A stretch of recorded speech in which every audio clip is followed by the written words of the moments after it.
Our last story tonight is about a newly encroaching species. I'm talking about dinks. We're dinks. We're dinks. We're dinks. We're talking about dinks. We're a couple dinks. Me and my boyfriend are dinks. We're dinks. Here comes the dinks. Why are young people embracing their dinkage? Okay, picture two couples. Couple A, both working, no kids, combined income of 40 lakh rupees a year. They live in a nice apartment in Koramangala. Take 3 international trips a year, eat out 4 or 5 times a week and have every streaming service known to humanity. Couple B, same age range, both working, 2 kids, their income is 28 lakh rupees. They drive a sensible car, cook most nights and their last vacation was Coorg. Now on paper, couple A is clearly winning, significantly. And if you ask them, they'd probably tell you the same thing. Now, here's the data that should make couple A pause their next order. Now, according to Pew Research, DINK couples, that is dual income no kids, earn roughly 28% more than dual income couples with children. And yet, when you measure actual wealth, like savings, investment, home equity, net assets, DINKs hold almost 40% less, not significantly less, nearly half as much. More income, less wealth, by a wide margin. Now, that is the DINK paradox, and that's what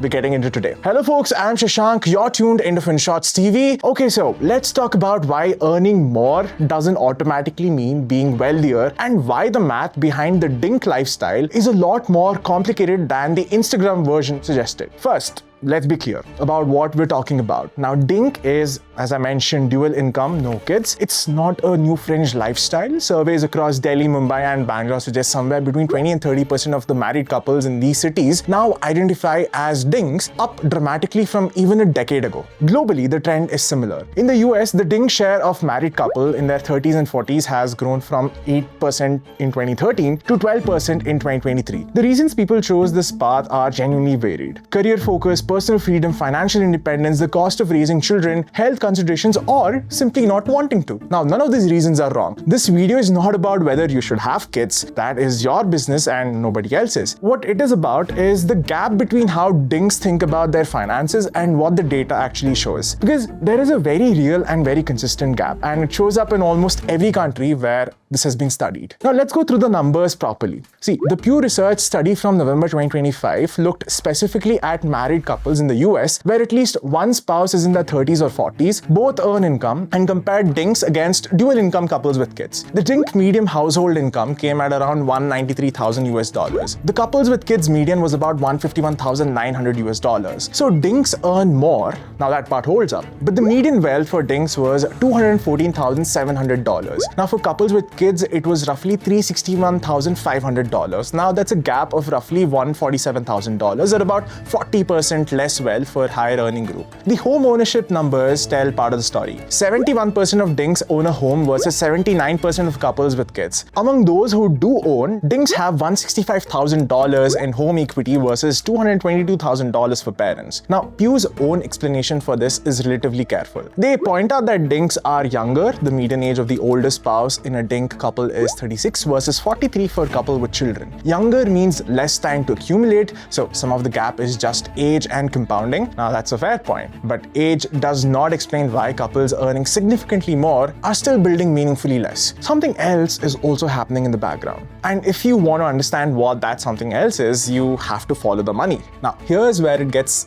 really specific. A Harris Poll survey in 2024 looked at a DINK spending pattern in detail. What they found out was that DINKs spend 4 times more per month on dining out than their non-DINK counterparts. $816 a month versus $215. Now they spend nearly double on vacations, around $2,000 per trip versus maybe $1,000. Travel is not an occasion for them. It is a recurring budget item that scales up with income. Premium apartments, boutique gym memberships, upgraded everything from your iPhones to business class upgrades for the slightly longer flights, the tasting menu instead of the regular menu. Now, none of these are large in isolation. Together, they compound into a spending pattern that quietly absorbs the income advantage. Now, there is a name for this. It's called lifestyle inflation. The tendency for your spending to rise in lockstep with or faster than your income. It affects everyone, but it has a particular grip on DINKs because there is no structural force slowing it down. Now, when you have children, a long list of costs hit you whether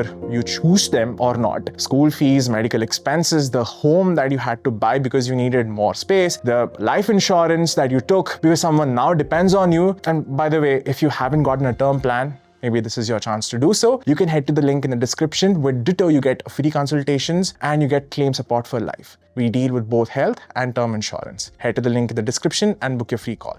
All right, back to the video. Now, these expenses that I just told you about aren't always enjoyable, but they are savings by another name. They force wealth building. Home ownership, especially in both India and the US, home equity is one of the primary sources of household wealth. Now, you buy a house, you pay EMIs for 20 years, and at the end of it, you own something of substantial value. Now, kids are a significant catalyst for that process. Dinks, without that pressure, tend to rent premium and invest the freedom in experience. The apartment in Koramangala costs around 60,000 rupees a month in rent. Now, that's a 7.2 lakh rupees a year, building equity for someone else's balance sheet. The couple with children and a home loan is paying similar or higher, but the calculus 20 years out looks completely different. Now, one of them owns a substantial asset, the other has memories of excellent vacations, which are valuable but not sellable. Now, here is the India-specific layer that makes the story sharper than the global average. Because the freedom of having no kids in India is often not quite as free as it looks. Most DINK couples in Indian metros are still financially supporting their parents, both sets. Now, that's a normative expectation in this culture. Not optional, not unusual, just the way it works. You send money home, you cover medical expenses, you help with the house. Now that's easily 30 to 60,000 rupees a month for many couples depending on circumstances. So the DINK disposable income advantage is already partially claimed before the restaurant bill arrives. And here's a retirement vulnerability that nobody almost talks about. In the US or UK, even if you've spent your DINK years too freely, there is a social security system, a public pension, some kind of floor. In India, there is no meaningful equivalent for private sector employees. If you haven't built wealth during your working years, there is no net to catch you. And without children, in a culture where informal parental support from adult children is still the dominant retirement model,